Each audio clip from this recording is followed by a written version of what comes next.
Good afternoon. My name is Melissa Nobles, and I'm the Kenan Sahin Dean of the School of Humanities, Arts, and Social Sciences here at MIT, and also Professor of Political Science. I had some remarks prepared today in advance of the next panel on ethics, and then after hearing the conversation with Mr. Friedman and Dr. Kissinger, I thought it provided actually quite an appropriate introduction to this panel. And so I kind of quickly rewritten my remarks in keeping with what I heard this afternoon. So in his article, in this talk, we at MIT were admonished to think deeply and carefully about the social implications of AI in particular and computation in general. He also suggested that the discipline that I study, political science, and particularly politicians, are not really keeping up with all of the technological advances. And to a certain way, that is certainly true. The humanities, the social sciences, and the arts are all grappling very deeply with the ways in which computation is changing the world, and it is in effect changing the way we study the world. And our expectation is that with the bridge hires being contemplated in the college, it will go a long way in helping us to achieve that goal. But at the same time, the conversation also reminded us that technologists themselves must much more deeply understand what they are doing and how what they are doing are actually deeply changing human life and taking that on in a really deep and intentional way. So as I understood it then, at the end, he gave not only President Reif, but he gave all of us a homework assignment.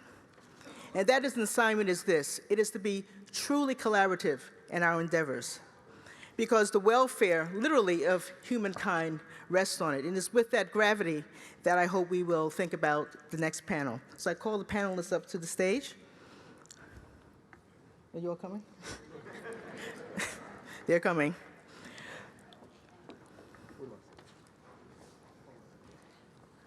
So our panel will again be moderated by Tom Friedman, and they will explore more broadly the social implications of computation. And I'll introduce them now once they're seated.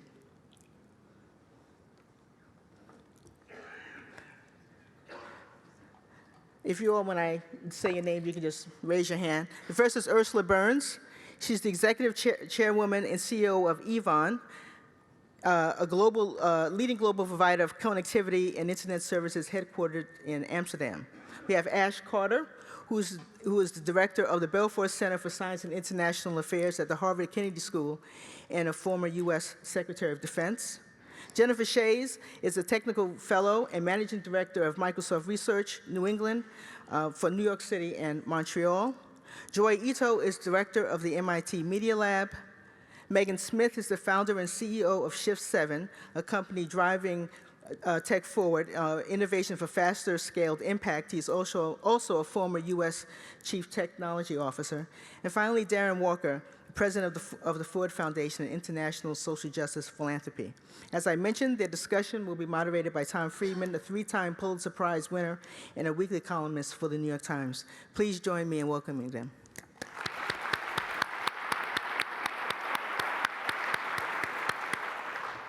Wow, what an all-star cast. This is great. But a great way to conclude this seminar. Joi, I'm going to start with you. You're on the spot, pal.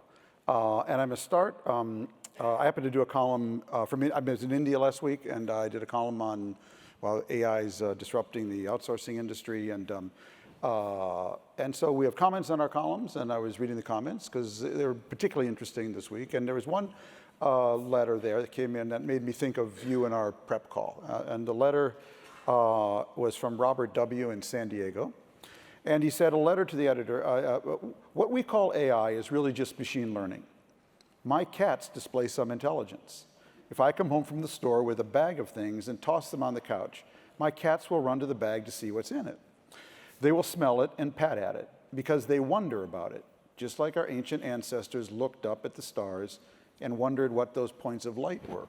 It's a sign of intelligence. A computer will never wonder about the world or anything in it because it's not intelligent. And I was thinking about it because when we talked, you said one of the things you thought was really important, that we not think of AI as some totally new thing. that it's really just extended intelligence, machines increasing the power of machines, and that your big concern is putting this power, this amplified power, in the hands of technologists not really prepared for it. Please elaborate. All right, so let me describe extended intelligence and talk a little bit about that. So actually Norbert Wiener, MIT professor 50 years ago, wrote this great book called The Human Use of Human Beings. And in it, he describes organizations as machines of flesh and blood. And I think corporations are superintelligences. They're this aggregate of all these people, not necessarily more wise than humans, but they are more complicated. And we can barely manage them. And the way I think about intelligence, we already have machines in the system. And I think of AI as sort of jetpacks and blindfolds that are going to come on and just send us careening in whatever direction we're already headed. And so it's going to make us more powerful, but not necessarily more wise. And I think that a key thing is to get our house in order before these jetpack comes on. And I think a lot of the presentations before were about that. I think the problem has been that a lot of machine learning and AI has been in the domain of engineers, and it has looked like a technical problem. And it's been very difficult for, even though we talk about explainability, a lot of the explainability has been explainability between technical people. And it's not explainability to courts, it's not explainability to political systems. And when you look at the code, a lot of the technology people say, oh, we're just technical. We don't deal with racial problems. We don't deal with the political problems. Weirdly, when you look at the law, they often say the same thing too. Torts law says, oh, if you run over a rich person and a poor person at the same time, we pay the rich person more because our job in torts is not to deal with redistribution. We're just trying to technically keep the status quo. So one of the really interesting things is that the technology people and the law people, which are both kind of necessary to get this right, have kind of punted on the politics piece. And I think we're getting to the point where, as these things are getting deployed, this interface between society and engineering is not yet tuned to the point where we can integrate society. And I think we have to do that. And to me, I think that's why this college is so important, that interface has to happen before we put these jetpacks and blindfolds on. Well, it's a good segue to you, Megan. You said the College of Computing should also have the best community organizers, the best School of Social Scientists, the best justice technologists. So you produce bilingual scientists with a heavy emphasis on the non-CS part of the job. Yeah. What do you mean by that? Well, we have an incredible EECS department at MIT, extraordinary. We don't need to replace that or replicate that. Computing is really for anything. And it was so interesting to me as US CTO, by way of example, we think computing today is for certain things, self-driving car, precision medicine, these topics, and yet why is it also applied to any topic? I'm wearing CS for all. CS for all people to have hands-on keyboard designers, but CS for all topics. And the challenge, like if I as CTO would have gone to HHS, Health and Human Services, a $1 trillion agency, and I went to H, and I went to a meeting of precision medicine, they'd say, oh great, let's get started. If I went down the hall to the foster care meeting, HS, they'd be like, why are you here? Like, my computer's working.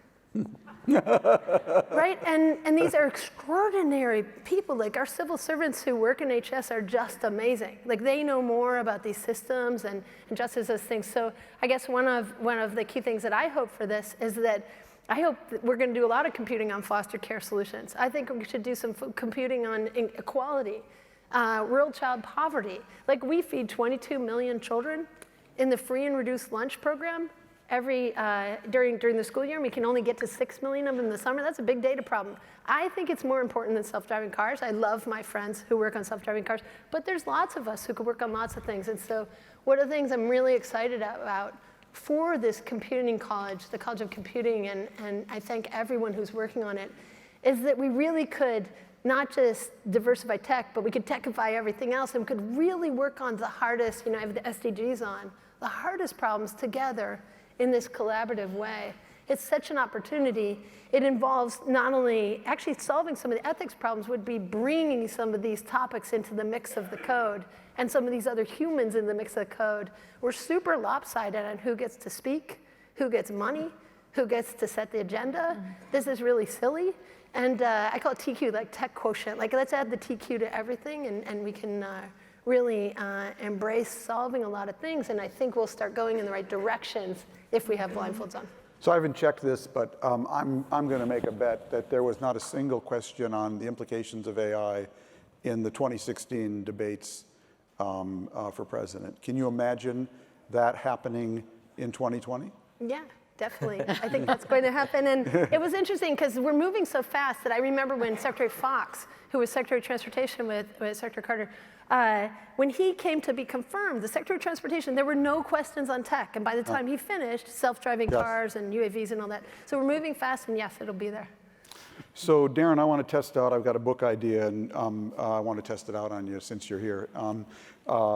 It sort of goes like this. I actually wrote a book a couple of years ago, Thank You for Being Late, and they argued that the world's being reshaped by three accelerations, what I called the market, Mother Nature, and Moore's Law. So technology, globalization, climate, biodiversity loss, population. Three giant accelerations. And people are polite, so they often come up to you and say, hey, you're writing a new book. And I'd say, well, I just wrote a book about the three largest forces on the planet, reshaping. I don't have three new ones this year. And that actually got me thinking about what is going on. And what is going on, it seems to me, is all of them are going deep. And the book I think I'd like to write would just be called Deep, because I think all these things are now going at a deep level. It was very interesting being in India last week because Jio, this new cell phone company by Reliance, has so driven down the cost of cell phones that suddenly a couple 100 million more Indians are getting access to the network now. And because it got cheap, and now they're able to go deep in wholly new ways. Of course, if you watch the Oscars, what was the song of the year? It was Shallow. But actually, the verse is, I'm off the deep end, watch as I dive in, I'll never meet the ground, crash through the surface, where they can't hurt us, we're far from the shallow now. And I think we're far from the shallow now. And so you've talked about public interest technologists.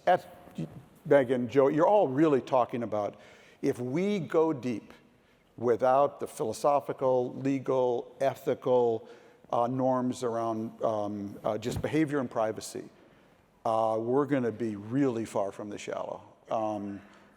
What are your plans at the Ford Foundation to address that problem?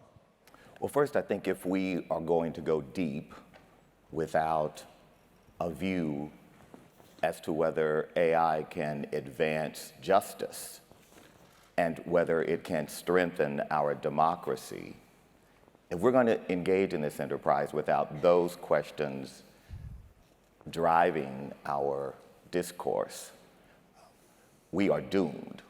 Mm-hmm.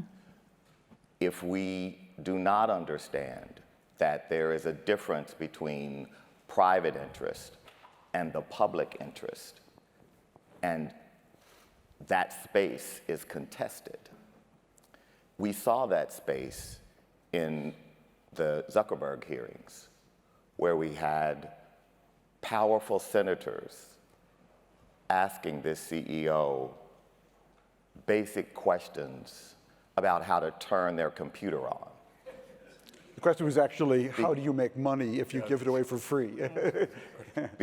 Because quite frankly, in any other sphere of importance in our society, at a congressional hearing, there would be some smart person sitting behind that congressperson, passing them notes, saying, ask him this.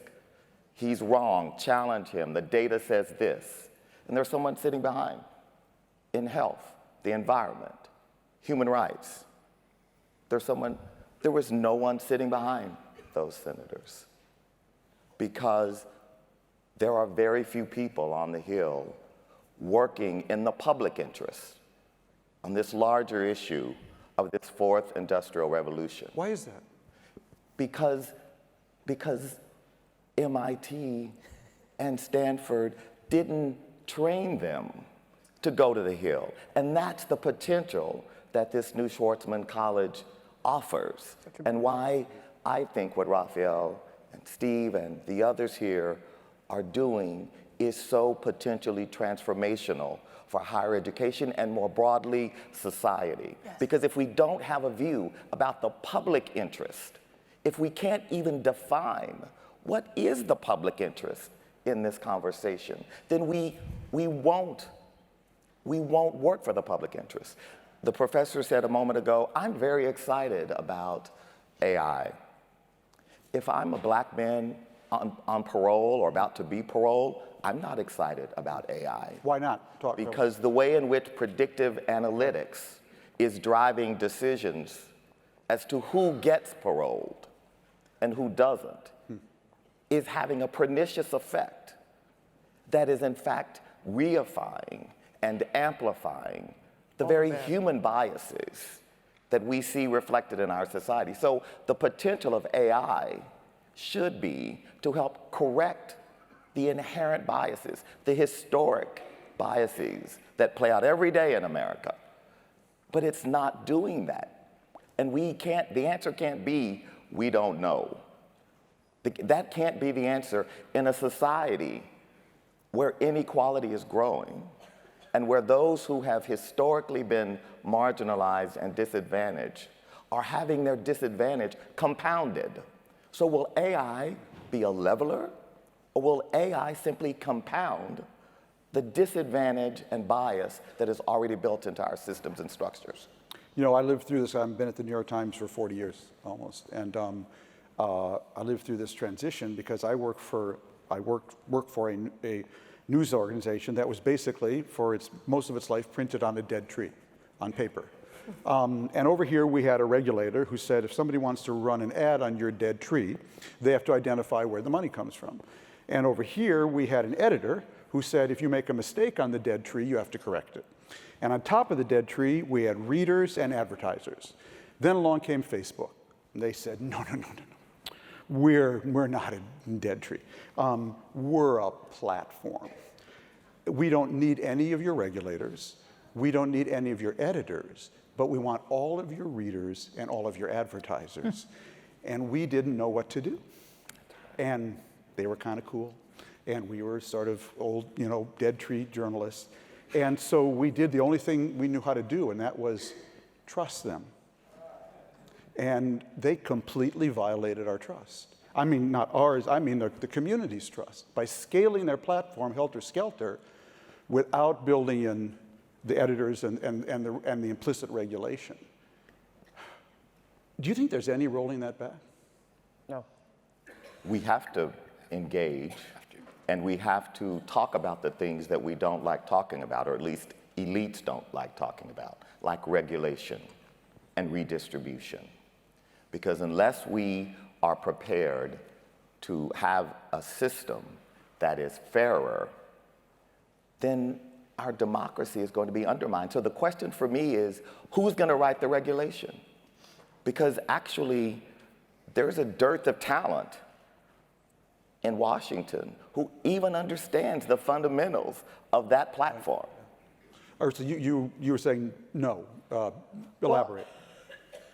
For full transparency, I serve on the board of the Ford Foundation, and I think Darren's foundation on it's our problem that was created, and it's our problem to solve. My reaction of no is in the administration that we're in today, I don't think that there's any interest whatsoever in pulling back anything that would point that towards more justice, more equality, more freedom, less regulation, right? I think, or more regulation. Bad time for government to be on vacation at a giant inflection point. It's really bad time, and that's what I'm nervous about. I'm nervous about the fact that we're moving. I love Joi. I love your analogy. We're moving really fast, and in a week, it's like a year, right? So a year has passed in a week, and we have probably a couple of more years. By the time we get to the point where we realize that there's something that we must do to actually right the ship will be in the middle of the ocean. That's one of the reasons why I'm so excited about Schwarzman College, and I'm so excited about being here at MIT. Because at the heart of MIT is this idea that hearts and minds, hands, can actually all come together for the better good. And this is not only about getting a whole bunch of good computer scientists writing these great, good programs. It is about making the world a better place. And we have to actually figure out a way to mix this together. There's not a lot of other checks and balances out there. You said something that was really interesting. You said, but we trusted them. We didn't even trust them. Yeah, we didn't even ask them. I'm They not didn't even ask on us. Facebook, so right, so neither am I. But I think that what we have to do now is we have to actually stand up and get in their face. and get in their face. And the people who have to do that are people who are smart. A lot of it's going to fall on the back of education, higher education, because I don't believe that it will be led by the government until we actually force them. And there's not enough people out there to do that. So Just one thing. Just a quick follow-up, a little career counseling. Yeah. A lot of students here. You've been a big employer, hired a lot of people. Going into this age of AI, what would be your advice to a student of the kind of background that you would be looking for as an employer? I want someone who believes that nothing is inevitable. I want someone who believes that nothing is inevitable, that their involvement, their engagement, their contributions to the solution will make the solution a better place. People who walk into my company, any of the companies who actually believe that there's this thing that's set up and all I have to do is fit in, I want them to leave tomorrow. I want people who walk in and say, there's a way to make it better. And it's not technical, it's not scientific necessarily, it's not even social. It's active engagement, it's a little bit of broad knowledge and responsibility to other people. And we have, it is amazing, we have these amazingly rich people, that's why I love you, Steve, who literally own the world, 1%, 99.9%, and the idea that there's nothing that they can do to make it better is a false idea. We don't only need them, we need literally the guy who comes to work tomorrow for VEON or for Xerox or for MIT to actually believe that nothing is inevitable, that better is possible, and I want them to work towards that. That's a great job offer. Jennifer, I just sounds you want to say wanted about a lot of to things. comment because there is a nascent field that I hope will be very well represented in the new College of Computing. In my labs, we call it FATE, fairness, accountability, which is really being able to audit the outcome, transparency, so in interpretability when someone is not granted bail, hopefully you haven't used deep learning, but you've used something which is interpretable, and ethics. They put ethics on the end because otherwise there's a conference called FAT, which doesn't sound so good. Okay, but anyway, so there are already 2 conferences, academic conferences in this area. There's the FAT Star Conference, and there's AI Ethics, Ethics and Society. And these nascent fields are bringing together legal scholars, ethicists, social scientists, and people in AI, and asking, how do we make some of these decisions in a more equitable fashion? So I'm very excited. I mean, I personally have done something which we call algorithmic greenlining. So we take a population, you're gonna let people into school, or you're gonna grant them loans, or you're gonna do something, and how do I take that objective function, which is, you said, if we don't watch out, we just optimize to some objective function which amplifies this. I mean, it's really simple math. It just amplifies the inequities in the data. And instead, we have some diversity component, or we have some fairness component, which has to come from interactions with social scientists, ethicists, and give you an outcome which is fair according to this. And so there is a nascent field, and I think that the College of Computing is an ideal place to really grow this field, the interaction of, the computer scientists and Chayes and the other part. So I just wanted to say, it's not like no one is looking at this, but it's nascent, and it is something that I think all undergraduates should learn about to help them when they hear about the the predictions of AI, have them question those predictions. But it can't happen without universities taking the lead. Absolutely. And the challenge for universities that Raphael has unlocked, because I've talked to dozens of university presidents, is that the nature of the problem to be solved requires synthetic thinking across all disciplines. Right. And when you talk to a provost or a university president, they say, with the door closed, we're not set up to work that way. And so I literally have had presidents say, this is a powerful idea, but the fight that I will have to have with my deans and faculty over this cross-campus learning and structures that will need to be created is too big a fight for me. And so the brilliance and the potential here is that this new college is starting from scratch, and it can build all of the disciplines. And that's the challenge, right? And so that's why what MIT is doing is going to set the pace for every other university that wants to be relevant in the future. One of the, my motto in doing journalism is from my teacher, Lynn Wells, who said, never think in the box. Never think out of the box. Today, you have to think without a box. Exactly. So if you are not, in my case, arbitraging what's going on in climate, what's going on in technology, what's going on in globalization, what's going on in business, you're going to miss the story. I'll give you an example. The revolution in Syria. The revolution in Syria actually began with the worst 4-year drought in Syria's modern history between 2006 and 2010, where 1 million Syrian farmers and herders left their homes, flocked to the cities, lived on the margins of these cities. Assad did nothing for them. Then they got connected on cell phones. Then the Arab Spring happened. The whole thing was a complete melange of market, Mother Nature, and Moore's Law blowing the lid off the place. And if you're just my background, I got my BA in Arabic and Middle East history. If I'd stayed there, I would never have understood what's going on. Ash, I'm really glad that I live in a country where engineers at one of our biggest tech firms would say, don't want my work going into weapons that are going to kill people.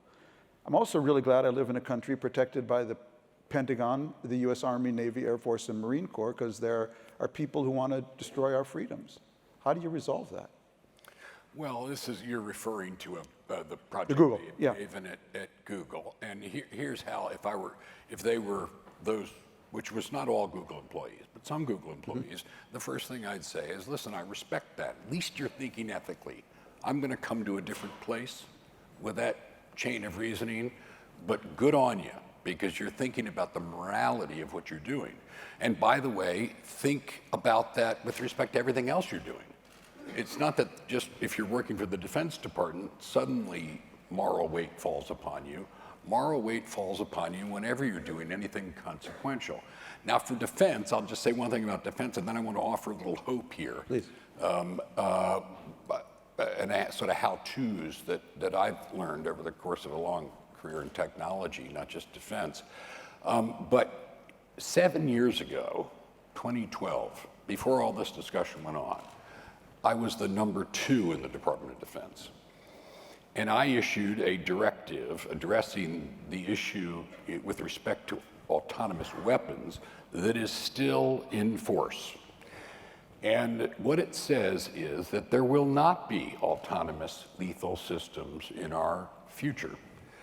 That any decision to use lethal force, which is a grave matter on behalf of our people, there must be a human being involved in the decision making. I didn't say in the loop, because those of you who understand technically that's not actually literally the right formulation, but a human being involved in decision making. Nobody paid any attention to it at the time, but that is the extant guidance in the Department of Defense and the right guidance. So the first thing I'd remind them, if they didn't know, was that. But more fundamentally, I'd say this.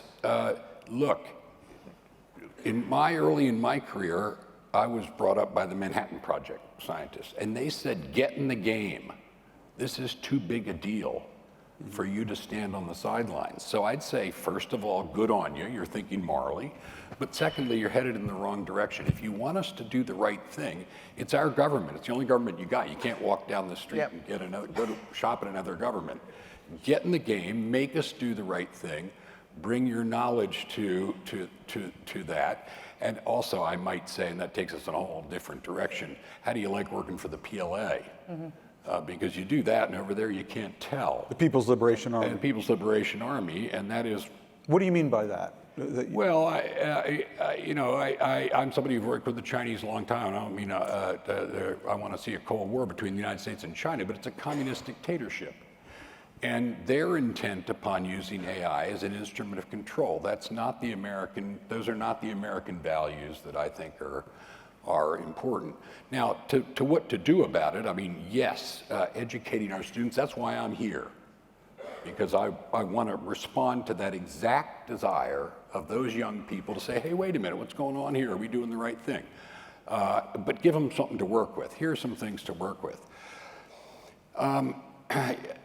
Accountability has been discussed here, and as an algorithmic matter, if you know how these things work, that is an automatic. It needs to be a design criterion for people who are designing AI. You need to say, you need to build that in. I realize that's difficult, but I've been running technology programs for my whole career, and I've heard plenty of engineers say they couldn't do something when they didn't want to do something. And so I would say, you're not, if you don't do it, I ain't buying it, if you don't put it in there. And then Darren was speaking very eloquently about AI as an amplifier of crummy data. And there need to be data standards and transparency there as well. Otherwise, you're just massaging yesterday into a perfected version of then, rather than creating tomorrow. That is something that is doable.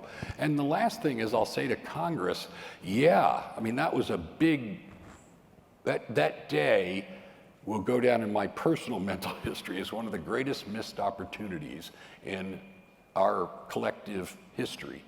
Because imagine a different hearing. Imagine a hearing in which the members asked, and I've been joking that I wish they had been that poorly briefed when they asked me about issues of war and peace, my own many testimonies, as they were asking Mark Zuckerberg about technology.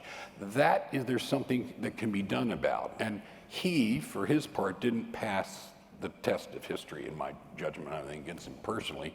But that's not going to fly, that accounting for the ethical behavior of what you've done. For the members, I've seen it work differently, and you're right. Darren's exactly right. There are people behind them. Where do they come from?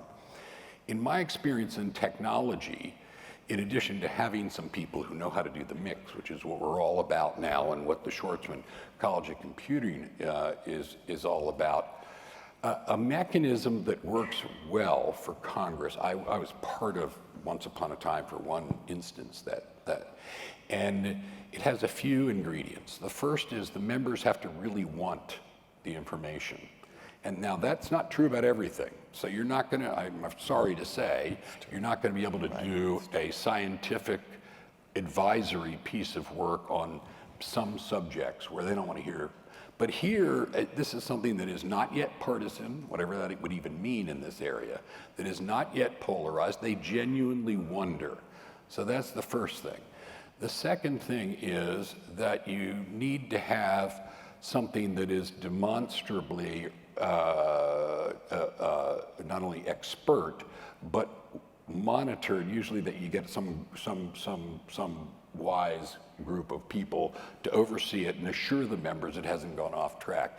And the last thing, and this is really crucial, Tom, is these people are find it much easier to digest choices and options than they do an answer. So here's what you do. You say, here are some different ways you can go about accomplishing this. But they're all technically well-grounded, but they differ in respectable ways from one another, and then they can do what they do best, which is apply their broad values and experience to represent the people back home. Now, when you frame things that way, it goes down a lot easier. And secondly, you find that 80% of the content is actually in the common findings that are behind all of the choices. And that's a great healing and coming together factor. So for all these things, I mean, I'm just saying, there are ways to, not only do we need new kids who get it and they're spirited, and I'm so glad for this generation, which feels the way they do, but you can give them something to go on. And the reason I was comfortable, just to get back to your original question, with that directive way back in 2012 was I knew I wasn't whistling in the wind. I didn't only have confidence in the morality of it, I had confidence in the doability of it. So this is doable, darn it, and we can't have otherwise. How doable is it to really substantially increase the representation of women and minorities in CS, AI, and what's the Schwarzman School's plan for that? Megan. Okay. There are plenty of people who could be in this faculty. So we could gender balance, race balance, geo balance, topic balance this faculty. It's 2019, there's no question. It's just a question of how good are we at finding the talent that definitely exists. I'd be happy to help. It's there and we can do that, and it's one of the most important things we can do because we can set this team up to be the right kind of broad faculty thinking broadly coming from all over the world, right? There's no question. I think it is absolutely required that we approach this from a completely different point of view. And that point of view is one, just what we have to approach it that the outcome has to be X. This is not, we're going to try to figure out a way to not hurt anybody's feelings, and we're going to do the right laws and whatever the heck it is to make people tenured. I think if we do that, we know the outcome. The outcome will be majority male. It will be an age swing that's pretty skewed towards older. It will, so I think but we have to be willing to do it. It's like Darren said it. Darren said, you go to the universities and they say, well, I can't do that. I know it's the right thing to do, but I can't do that because I would have to fight with my A, B, C, D, E. I say, well, we should fight with them. But Ursula, I think we have to be very careful because we have allowed a narrative that is about political correctness. Absolutely. This is about excellence. That's right. Yeah, excellent. And so And we there are need to talk excellent about people. excellence and stop talking about we need this many blacks, this many, yes, we need to, but this is about excellence. And you can find them everywhere, by the And way. so this is where my algorithmic greenlining came from. I have a few heuristics. I have much more diverse labs than almost any other technical labs that I know of at any companies. I have more women, I have more people of color. We have more LGBT. And so what do? If I'm looking for somebody in machine learning, I have a little heuristic in my mind. I've seen people go from information retrieval into machine learning. I've seen them go from information systems into machine learning. So I don't lower the standards, for God's sake. I broaden the scope of what I'm looking for. And that was where the algorithmic greenlining came from, because I have a few heuristics I've developed over a couple of decades. I want AI to look at the very high dimensional space and search it and see what are the areas, so I get a Pareto curve if you want to be technical, what are the ways that I can change the criteria that will get me the most gender diverse, racially diverse, et cetera. So I want AI to be so much smarter than me in this high dimensional space. So I think it is doable. It's absolutely doable. And there are, in fact, technical solutions if we make sure that we are talking to the people who understand the social implications. I think you've hit a good nerve in all of us. It's a nerve for me too. And when I opened up all military specialties to women, there were people who say, you get members of Congress, and so they say, well, we need a military. You can't be running social policy there. And I would say, you don't get it. I said exactly what Darren said. This is half the population. I am an all-volunteer force. I need excellence. For me to take half the population off the table would be contrary to mission effectiveness. And I can't do that. So you're not only wrong, you're upside down. in framing it that way. And the second thing I'd say, Tom, to what everybody else has said, this is again an area where it's not like we don't know how to do this. There's tradecraft out there. And if you despair of some of these things, I had, and these are not things you want to have to learn to be good at, but when it came to sexual assault, post-traumatic stress, there are various things that arise in the environment I used to run, just as there is in the environments of everybody else. And sometimes we wrote the playbook, which I'm proud to say, because we tried hard to learn and do better and improve ourselves. In other places, you could go out and there's a playbook. So the idea that there isn't a way to increase diversity in senior leadership ranks in companies, I think is rubbish. Mm-hmm. I think there are proven ways. Go out there and find out what people have done.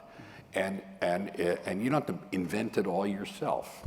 Tom, can I just give us one reason to feel hopeful? Yes. Because this and you're going to close it. I would hate for us to leave this not feeling hopeful, especially the creation of this moment. There is a solution here. In the 1960s, what we think of today in the law, I was trained as a lawyer, as public interest law did not exist. If you were a young aspiring lawyer and you were leaving law school, you went to work for a law firm or a corporation or maybe the government. There was no such thing as public interest law. And law schools didn't have a curriculum. Well, that changed in part because of an intervention of a group of philanthropists, foundations, including the Ford Foundation, to create intentionally a new system.